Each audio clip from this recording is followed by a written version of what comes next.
बड़ा सवाल है, हौसला क्यों बुलंद है। नमस्कार, मैं हूं आपका साथी सौरभ द्विवेदी। फुल स्टॉप जो हर मुद्दे पर लगा देता है स्टॉप। चर्चित मामला है एआरटीओ विवेक शुक्ला का, लेकिन जो सवाल है कि आखिरकार हौसला क्यों बुलंद है। 4 बच्चों की मौत का मामला आपको पता होगा। इसी चित्रकूट में बुंदेलखंड महोत्सव में 4 बच्चे काल के गाल में समाप्त हो गए थे, लेकिन अधिकारियों का क्या हुआ। जिलाधिकारी का ट्रांसफ़र हो गया। जिम्मेदार पर्यटन अधिकारी आज भी हंसते मुस्कुराते हुए आपको इसी जनपद में नज़र आ जाएंगे। किसी एक अधिकारी पर कोई कार्रवाई हुई हो तो बता दीजिएगा।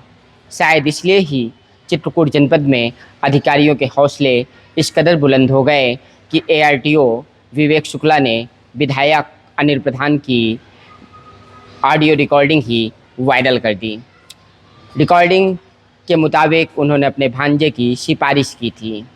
बेशक भांजा शब्द अपने आप में थोड़ा विवादित तो है, लेकिन विधायक जनता का प्रतिनिधि होता है और एक जनप्रतिनिधि अक्सर पुल बनता है किसके बीच में, जनता और अधिकारियों के बीच में।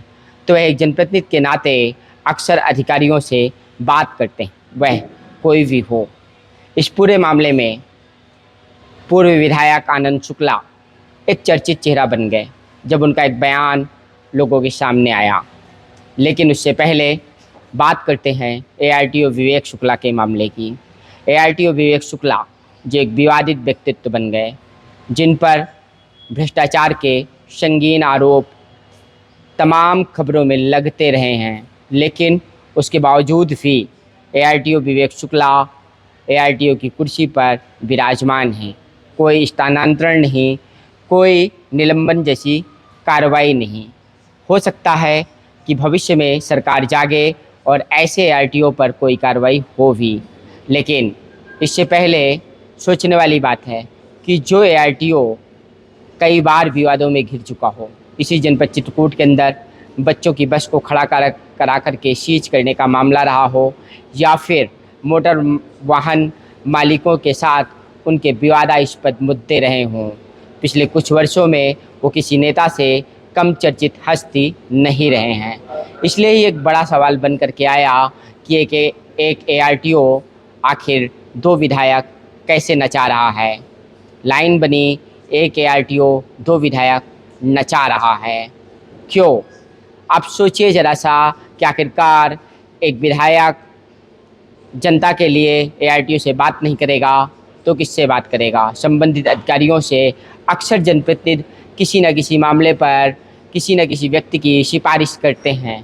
किसी के वो रिश्तेदार भी हो सकते हैं या फिर किसी के रिश्तेदार नहीं भी हो सकते हैं। बड़ी बात है कि वह एक आम पब्लिक था और अमूमन बातचीत के सामान्य नज़रिए में अक्सर विधायक ऐसी भाषा का प्रयोग करते हैं कि फलाने की मदद कर सकते हैं तो कर दीजिएगा।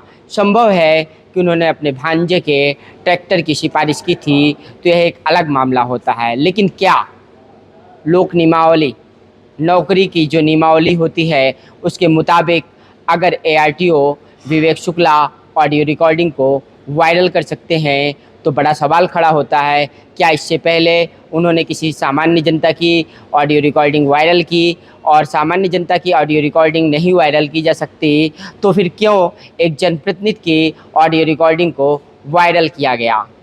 दूसरी बड़ी बात, जिस दलाल की चर्चा एआरटीओ ऑफिस में होती है, जिन दलालों की बात लगातार हो रही है, अगर वो दलाल मौजूद हैं, अगर वो दलाल एआरटीओ विवेक शुक्ला के संपर्क में हैं, तो क्या एआरटीओ विवेक शुक्ला की और उन दलाल की, कथित दलालों की कभी फ़ोन पर वार्तालाप हुई भी या नहीं भी। और अगर हुई किसी काम के संदर्भ में और वो व्यक्ति अगर दलाल है, तो क्या एआरटीओ विवेक शुक्ला ने कभी किसी दलाल की ऑडियो रिकॉर्डिंग को वायरल किया?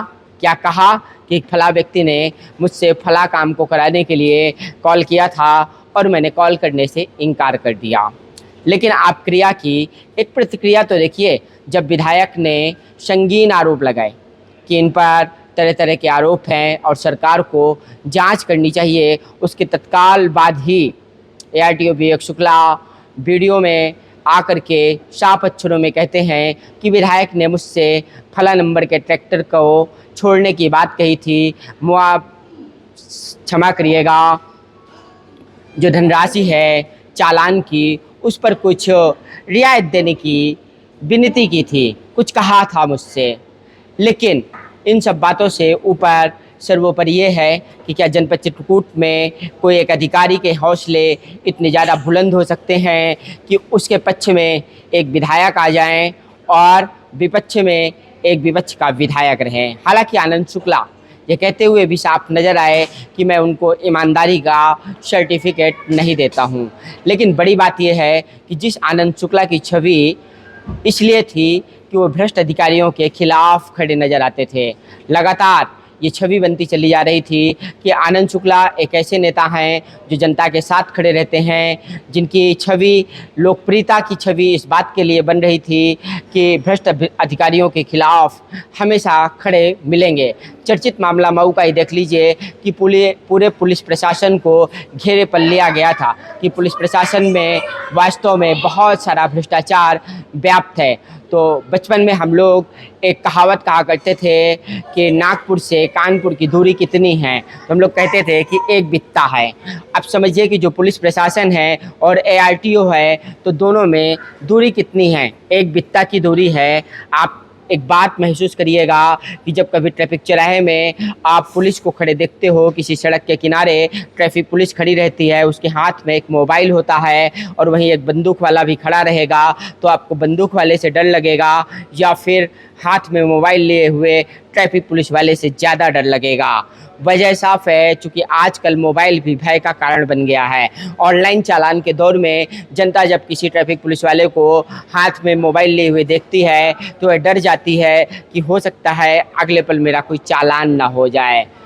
इसलिए बदलते दौर में महसूस करना होगा कि बंदूक से ज़्यादा डर मोबाइल से लगने लगा है और ये मोबाइल, ये सोशल मीडिया पल भर में लोगों की छवि को खा जाती है। तो ARTO विवेक शुक्ला ने जो कुछ भी किया है इतने दिनों के विवादित प्रकरण में, वह एक बड़ा संगीन मामला बन गया है। बड़ी संभावना है कि योगी सरकार कुछ हरकत में आए, बड़ी संभावना है कि प्रशासनिक स्तर से कोई कार्रवाई भी हो जाए। लेकिन सवाल बहुत बड़ा है कि जनपद चित्रकूट में जब 4 बच्चों की मौत पर कुछ नहीं हो सका, तो क्या ARTO विवेक शुक्ला का कुछ हो पाएगा? इसलिए भी चित्रकूट जनपद में अधिकारियों के हौसले हद से अधिक बुलंद हो जाया करते हैं। अगर यहाँ की अफसरशाही के खिलाफ पत्रकारिता मजबूती से खड़ी होती, अगर यहाँ के अफसरशाही के खिलाफ यहाँ के नेता मजबूती से खड़े होते, तो 4 बच्चों को न्याय भी मिल गया होता और आज ARTO विवेक शुक्ला के हौसले इतने ज़्यादा बुलंद नहीं होते कि एक जनप्रतिनिधि की ऑडियो को रिलीज करके, जारी करके वह पूरी की पूरी राजनीति को खा जाने का प्रयास करते नजर आते हैं। यहाँ अगर देखें तो 2 बड़े नेता आमने सामने आ गए हैं। विधायक अनिल प्रधान की भी अपनी लोकप्रियता है और पूर्व विधायक आनंद शुक्ला की भी अपनी लोकप्रियता है। हाल ही में वह चित्रकूट की राजनीति में एक बड़ा व्यक्तित्व बनकर के, एक बड़ा चेहरा बनकर के उभरे थे और चर्चित चेहरा में से आनंद शुक्ला एक बड़े चर्चित चेहरा बन चुके थे। इसलिए सोचने वाली बात है कि आनंद शुक्ला इस प्रकरण में कहीं अपनी ही छवि को थोड़ा कम तो नहीं कर लिए, कहीं अपनी ही खींची हुई लाइन को, एक बड़ी लाइन को थोड़ा खत्म तो नहीं कर लिए है। इसलिए चिंतन करने वाली बात होती है कि नेता जिस लाइन को बड़ी करता है, जिस लाइन की राजनीति में वह चलता है, राजनीति की जिस लाइन को खींचता है, वो कम ना होने पाए। और इसलिए आनंद शुक्ला को अपने इस बयान पर चिंतन करना चाहिए और समय रहते हो सकता है कि वह अपने इस बयान को सुधार भी लें। लेकिन कहते हैं कि धनुष से तीर निकल जाए तो फिर वापस नहीं आता। इसलिए आनंद शुक्ला ने जो कुछ भी यहाँ पर विवेक शुक्ला के मामले पर जो बयान दिया है, ARTO के मामले पर, वह वास्तव में उनकी खींची हुई लाइन को थोड़ा कम तो करता हुआ नजर आता है। अभी 4 दिनों पहले ही एक बड़ी खबर चली थी, वो यही थी कि आनंद शुक्ला को साया समझने वाले लोग समझ लें कि वह एक शेर हैं और आनंद शुक्ला की कितनी चलती है। कई अफसरों का ट्रांसफ़र हो गया, बेशक वह ट्रांसफ़र नीति के तहत भी ट्रांसफ़र हुए हों, लेकिन खबर तो ये चली थी और बात तो ये तय मानी गई थी कि आनंद शुक्ला ने अपनी इतनी चलाई कि कुछ अफसरशाही में हरकत हुई है और एक भय व्याप्त हुआ है अफसरों के अंदर। इसलिए बड़ी चिंतन करने वाली बात है कि जिस आनंद शुक्ला की छवि ये बन चुकी थी अफसरों के खिलाफ, भ्रष्ट अफसरशाही के विरुद्ध और जनता के सम्मान में, वो नज़र आ रहे थे, इस बयान से कहीं अपनी छवि को कम तो नहीं कर ले गए हैं। और सबसे बड़ी बात तो ये होती है कि एआरटीओ का कार्यालय, एआरटीओ ऑफिस किस बात के लिए प्रसिद्ध है। जनपद का एआरटीओ ऑफिस हो या प्रदेश स्तर का कहीं का भी हो, सीधे जनता प्रभावित होती है। वो टू व्हीलर वाला हो या फोर व्हीलर वाला हो, वो बस वाला हो, ई रिक्शा वाला हो, या फिर वो बड़ा वाहन ट्रक वाला हो, सब के सब कहीं ना कहीं प्रभावित होते हैं। और आधे से ज़्यादा आबादी, 50% से ज़्यादा लोग एआरटीओ ऑफिस से किसी न किसी रूप में डायरेक्ट इनडायरेक्ट जुड़े हुए हैं। और सबको पता है कि एआरटीओ ऑफिस में क्या चल रहा है। जितनी राजनीति की अवधारणा बनी होती है, उतनी ही ज़्यादा एआरटीओ ऑफिस की भी अपनी एक अवधारणा बनी हुई है। अगर उसके सबूत नहीं हैं तो ये नहीं कहा जा सकता कि पाक साफ है एआरटीओ। कुछ सबूत है भी तो सरकार जब मानेगी उनको सबूत, सरकार जब उस पर कार्रवाई करना चाहेगी, तो वास्तव में एक बड़ी अवधारणा साफ निकल करके आती है कि एआरटीओ ऑफिस को लोग काजल की कोठरी ही मानते हैं। अगर 10 दिन लगातार मैं या आप भी एआरटीओ ऑफिस के आसपास दिखने लगे तो संभव है कि लोग मुझे भी दलाल कहने लगेंगे। ये तय माना जाएगा।